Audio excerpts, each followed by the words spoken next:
నమస్తే, welcome to Bharati TV. నేను బాపయ్య. ఈరోజు నేను ఒక వీడియో చేయబోతున్నాను. ఆ వీడియోకి పేరేం పెట్టానంటే, పేరు మా నాన్నది, సేవ మా ఆయనది అని పెట్టాను. ఎందుకని పెట్టానంటే, ఎన్టీఆర్ ట్రస్ట్ అని చెప్పేసి మనకు ఒకటి ఉంటుంది. మనం దాదాపుగా 28 సంవత్సరాల నుంచి చూస్తూనే ఉన్నాము. అయితే ఆ ట్రస్ట్ ఎవరు నడుపుతున్నారు అని అంటే కనుక నారా భువనేశ్వరి అండ్ నారా చంద్రబాబు నాయుడు. ఈ ట్రస్ట్ ఎప్పుడు ఏర్పాటు చేశారు అని అంటే 1997లో, అంటే 1996లో ఎన్టీఆర్ పరమపదిస్తే ఆ మరుసటి ఏడాది నుంచి ఆయన పేరు మీద సేవా కార్యక్రమాలు చేస్తూనే ఉన్నారు.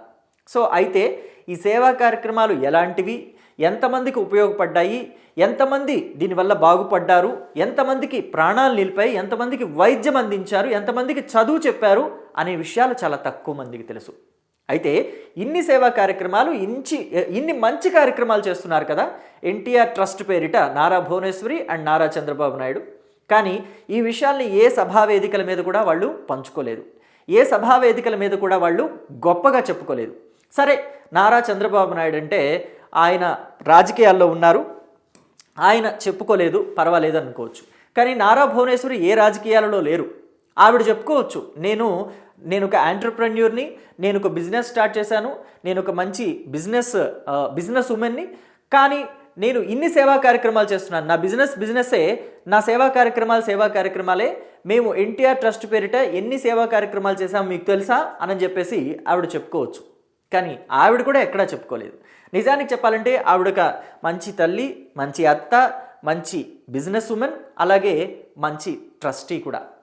మంచి ట్రస్టీ అని చెప్పేసి ఎందుకన్నానంటే, అసలు ఆ సేవా కార్యక్రమాలు ఆవిడ చైర్మన్గా ఉండి, ఎన్టీఆర్ ట్రస్ట్కి చైర్మన్గా ఉండి ఆవిడ ఎన్ని నిర్వహిస్తున్నారన్న విషయం ఎవరికి చెప్పకుండా, ఎక్కడా గొప్పలు చెప్పుకోకుండా నిర్వహిస్తున్నారు. అందుకని మంచి ట్రస్టీ అన్నాను. సో ఇక వాళ్ళు నిర్వహిస్తున్న సేవా కార్యక్రమాల గురించి చెప్పుకోవాలంటే, ఎన్టీఆర్ ట్రస్ట్ పేరిట వాళ్ళు ఒక స్కూల్ నిర్వహిస్తున్నారు. చాలామంది తెలుగుదేశం పార్టీకి సంబంధించిన వాళ్ళు ఎవరైతే ఈ గొడవల్లో తెలుగుదేశం పార్టీకి సంబంధించి ఇతర పార్టీల ఘర్షణల్లో ప్రాణాలు కోల్పోయిన వాళ్ళు ఉంటారో వాళ్ళ పిల్లల్ని తీసుకొచ్చి వాళ్ళు చదివిస్తూ ఉంటారు. ఫర్ ఎగ్జాంపుల్ చెప్పాలంటే, తోట చంద్రయ్య లాంటి వాళ్ళు ఎవరైతే ఉంటారో వాళ్ళ పిల్లలు మరి ఇబ్బంది పడ్డారు కదా తోట చంద్రయ్య చనిపోయిన తర్వాత.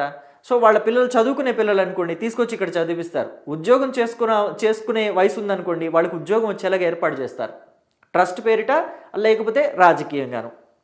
అయితే చదువుకునే పిల్లలైతే ట్రస్ట్ పేరిట తీసుకొచ్చి ఇక్కడ చదివిస్తారు.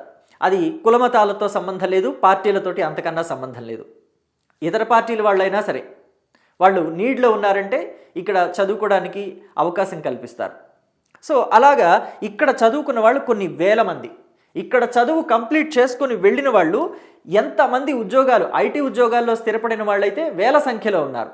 ఇక్కడ చదువుకొని బయటకు వెళ్ళి ఐటీ ఉద్యోగాల్లో స్థిరపడిన వాళ్ళు కొన్ని వేల మంది ఉన్నారు. ఇక చిత్రమైన విషయం ఏంటో తెలుసా, ఇక్కడ చదువుకొని ఎన్టీఆర్ ట్రస్ట్లో చదువుకొని గ్రూప్ 1, గ్రూప్ 2లో ఉద్యోగాలు పొందిన వాళ్ళు 40 మంది ఉన్నారు.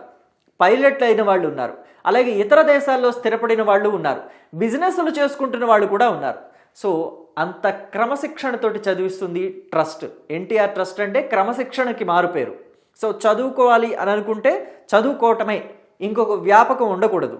ఖచ్చితంగా చదువులో ఉత్తీర్ణత సాధించాల్సిందే, మంచి ఉత్తీర్ణత సాధించి తీరాల్సిందే. సో అలా ఉంటుందన్నమాట ఎన్టీఆర్ ట్రస్ట్.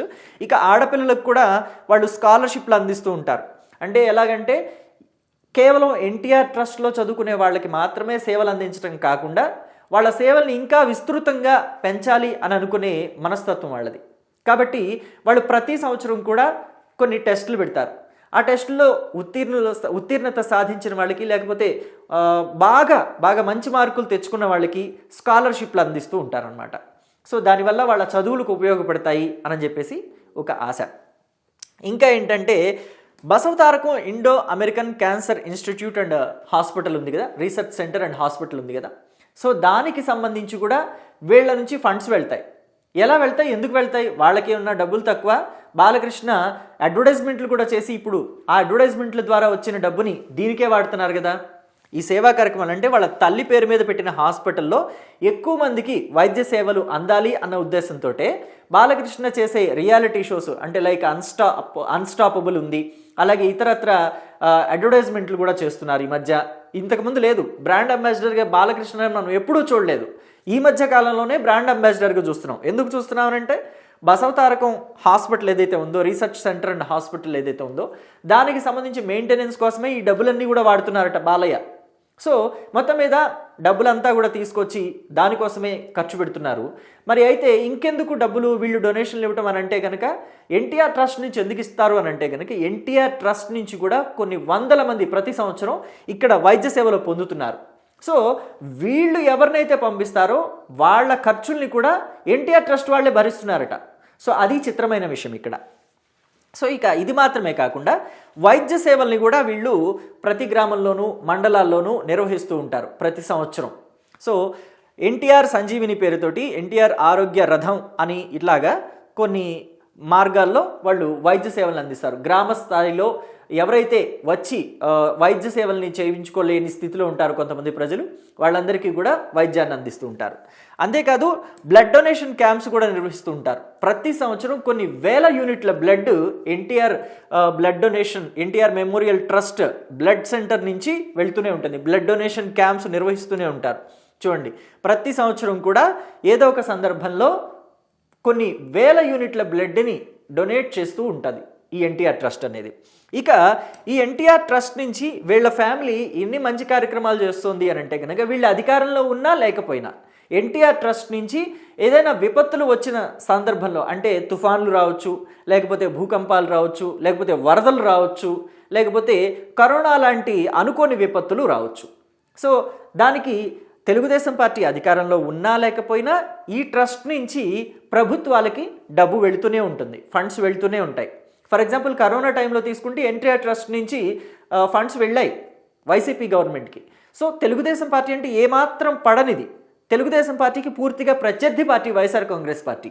మరి అలాంటిది మనం ఎందుకు ఇవ్వాలి అని అనుకోవచ్చు కదా, కానీ అలా అనుకోలేదు. నారా భువనేశ్వరి అండ్ చంద్రబాబు ఎన్టీఆర్ ట్రస్ట్ నుంచి ఫండ్స్ పంపించారు. సో ఇలాంటి సందర్భాల్లో కంపేర్ చేయకూడదు, కానీ కంపేర్ చేసి చూడాలి కొన్ని సందర్భాల్లో. ఎందుకని అంటే కృష్ణానదికి అక్కడ బుడమేరు వాగు కట్టలు తెగిపోయి విజయవాడ ఊళ్ళోకి వరదలు వస్తే జగన్మోహన్ రెడ్డి వచ్చి పరామర్శించి వెళ్ళారు. ₹1 నేను విరాళం ఇస్తున్నానని చెప్పేసి కూడా అనౌన్స్ చేశారు. ఆ కోటి ఇంతవరకు ఇచ్చింది లేదు అని చెప్పేసి ఒక టాక్ అయితే ఉంది. ఎప్పుడు ఇస్తారో తెలియదు. కానీ కొన్ని సందర్భాల్లో బొత్స సత్యనారాయణ లాంటి వాళ్ళు ఏం చెప్తారంటే ₹1 విరాళం ఇస్తామని చెప్పాం, కానీ మీ చేతికి ఇస్తామని చెప్పామా, ప్రభుత్వం చేతికి ఏమో మేమే పంచుతామని చెప్పేసి అన్నారు. సో అది పంచారా లేదా దేవుడికి తెలియాలి, జగన్మోహన్ రెడ్డికి తెలియాలి, లేకపోతే బొత్స సత్యనారాయణకి తెలియాలి. సో అంతే తప్ప ఎవరికి తెలియదు ఇంకా. కానీ వీళ్ళు మాత్రం అలా కాదు, అకౌంటబిలిటీ ఉంటుంది. గవర్నమెంట్కి ఏ రోజు చెక్ ఇచ్చాము, ఎలా పంపించాము అనే వివరాలు కూడా అన్నీ ఉంటాయి. ట్రస్ట్ అంటే ట్రస్టే, ఎన్టీఆర్ ట్రస్టే, అలాగుంటుందన్నమాట వ్యవహారం.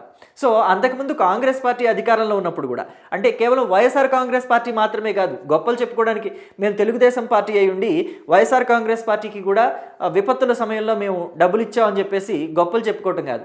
ఇక్కడ తెలంగాణ ప్రభుత్వానికి కూడా కొన్ని సందర్భాల్లో ఫండ్స్ ఇచ్చింది ఉంది ఎన్టీఆర్ ట్రస్ట్ నుంచి. అలాగే ఉమ్మడి ఆంధ్రప్రదేశ్లో ఉన్నప్పుడు కాంగ్రెస్ పార్టీ అధికారంలో ఉన్నప్పుడు కూడా విపత్తులు లేకపోతే ఏమైనా వరదలు లాంటివి అలాంటివి వచ్చినప్పుడు ఫండ్స్ ఇచ్చిన సందర్భం ఉంది ఎన్టీఆర్ ట్రస్ట్ నుంచి.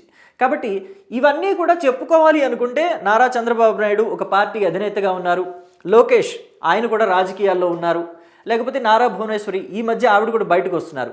ఇవన్నీ కూడా వాళ్ళు చాలా గొప్పగా చాలా ఎలాబరేట్ చేసి చెప్పుకోవచ్చు, సీన్ క్రియేట్ చేయొచ్చు. కానీ వాళ్ళు ఎప్పుడూ కూడా వాళ్ళ ట్రస్ట్ నుంచి చేస్తున్న సేవల్ని మేము ఇన్ని చేస్తున్నాము, మేము ఇలా చేస్తున్నాము, మేము అలా చేస్తున్నాము అని చెప్పేసి ఏనాడు కూడా చెప్పుకోలేదు.